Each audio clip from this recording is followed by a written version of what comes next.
പെട്ടെന്നൊരു sudden fall നമുക്ക് ഒരുപാട് ലോസ് ഉണ്ടാക്കി വയ്ക്കും. അപ്പം സഡൻ ഫോൾ ഉണ്ടാകുന്നതിന് മുമ്പ് നമുക്ക് കറക്റ്റായിട്ടൊരു റിവേഴ്സൽ പോയിന്റ് തിരിച്ചറിയാൻ പറ്റിയാലോ ഒരുപാട് ലോസ് നമുക്ക് ഒഴിവാക്കാൻ സാധിക്കും.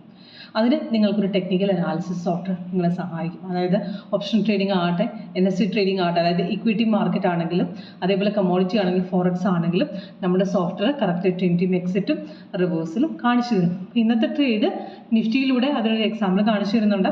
സോഫ്റ്റ്വെയർ മോർണിംഗിൽ തന്നെ മാർക്കറ്റ് ഡൗൺ പോയിട്ടുണ്ട്. അപ്പോൾ രാവിലെ തന്നെ സെല്ല് വന്ന് സപ്പോർട്ട് ബ്രേക്ക് ചെയ്ത് താട്ടിറങ്ങി, അത് കഴിഞ്ഞ് വന്ന് ബൈ ട്രേഡ് ആണെങ്കിൽ പ്രോഫിറ്റ് തന്നിട്ടുണ്ട്.